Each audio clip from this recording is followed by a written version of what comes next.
Girando então os assuntos do dia, a gente brinca sobre a quantidade de pesquisas, mas o negócio ficou sério, tá saindo uma a cada 12 horas.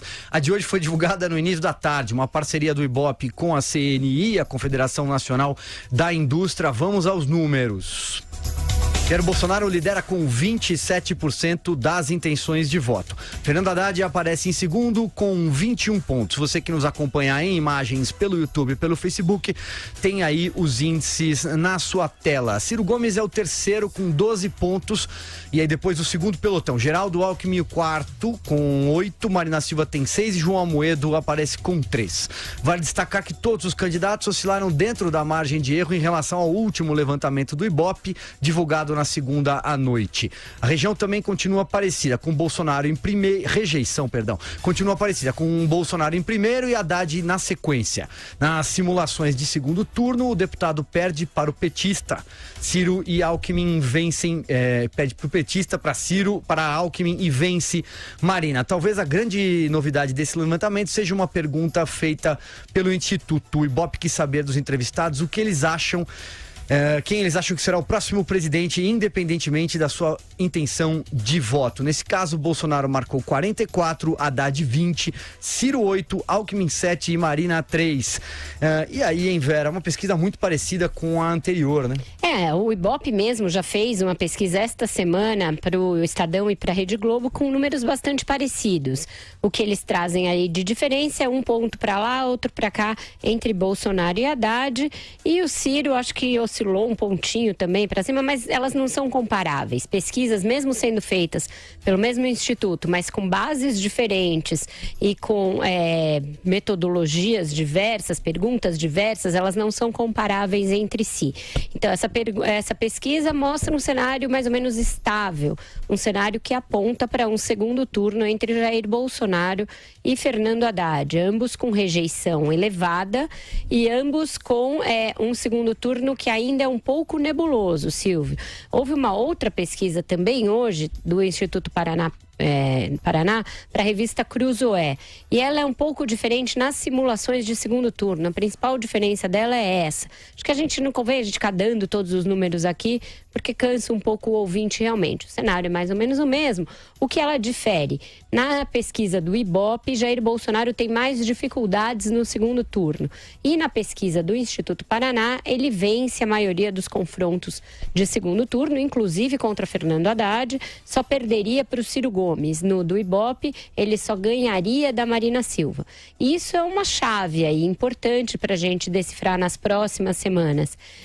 Se essas simulações de segundo turno vão se definir para um ou para outro, essas pesquisas, porque isso é importante para modular o discurso no primeiro turno, nesses 10 dias, pouco mais de 10 dias que restam.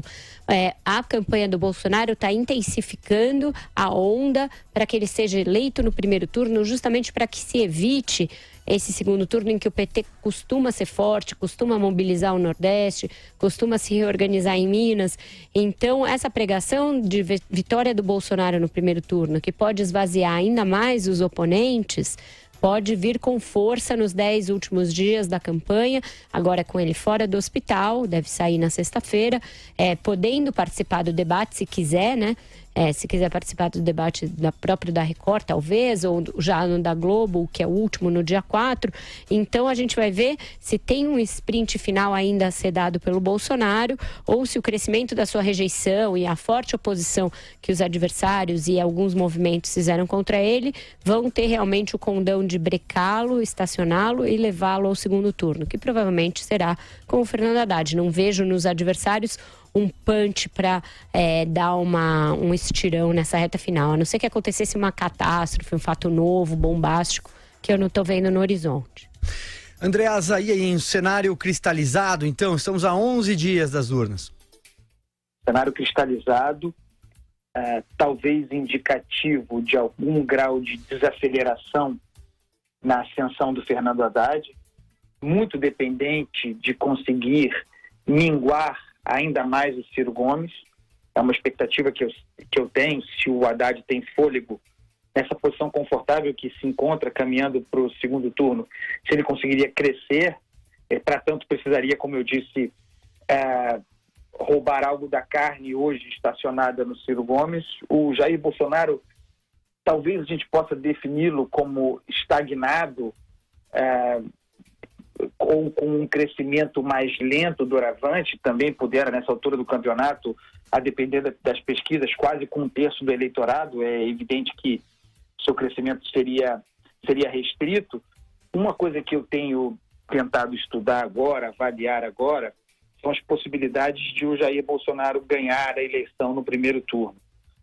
Essa pregação de voto útil, combinada com a estagnação dos tais candidatos de centro, notadamente o Geraldo Alckmin, e com algum crescimento do Fernando Haddad, poderia mobilizar um rush final na direção do Jair Bolsonaro, como aconteceu, são eleições diferentes, mas como aconteceu na reta final com João Dória contra o mesmo Haddad na eleição municipal de São Paulo em 2016. Aqui, nesse caso, a chave é o índice de abstenção, né? Pensando em termos de voto válido. Que grau de abstenção esperar na eleição em 7 de outubro, e também o volume de votos em branco e nulo. Porque, a depender desse grau, com algo como 35%, 36%, talvez 37% dos votos totais, alguém pudesse ser eleito no primeiro turno. Então, é uma chance pequena ainda, mas que precisa ser estudada, porque as estratégias se direcionam nesse sentido. A pregação da eleição polarizada, como se dá, favorece esse cenário. Os candidatos ali que estão no centro, especialmente Ciro Gomes e Geraldo Alckmin, não crescem, estão estagnados, com viés de queda. O destino desses votos pode definir uma eleição no primeiro turno. Então, olho nisso, não podemos desfazer dessa possibilidade. Muito bem. Madu, dá para esperar alguma surpresa? Os números são mais do mesmo? Olha, ontem eu estava no Espírito Santo, né, tentando comer a muqueca da capixaba, conforme a Vera me recomendou. Como acabei não comendo, mas conversei com muita gente, com muitas pessoas, e a percepção que eu tive, pelo menos ali naquele universo, é que existe uma grande confusão na cabeça do eleitor. Alguém aí falou, acho que foi a Vera, que realmente os candidatos já estão na cabeça do segundo turno, principalmente os que estão na ponta das pesquisas. Mas os eleitores não. Os eleitores estão com a cabeça no primeiro turno ainda. É evidente que aqueles que já têm o voto cristalizado, né, seja no Bolsonaro, seja no Haddad, esses aí não precisa nem pesquisar. Mas a maioria do eleitorado está numa situação ainda de perplexidade, preocupação, insegurança, né, sentindo a necessidade realmente de que as forças de centro se agrupem, não veem também, não veem isso com otimismo, não veem com clareza a possibilidade dessa atitude por parte dos candidatos de centro. Nessa pesquisa aí, o que é bom agora, como das pesquisas, que elas consolidam tendências, ou seja, a tendência do Bolsonaro é realmente estacionar e estabilizar aí num padrão, né, ordem de grandeza de 30%. O Fernando Haddad continua esperando, está chegando a 21%. Eu acredito que, por exemplo, de 30% ele não passa. Por quê? Porque 30% são os votos que o Lula teria, seria a transmissão direta.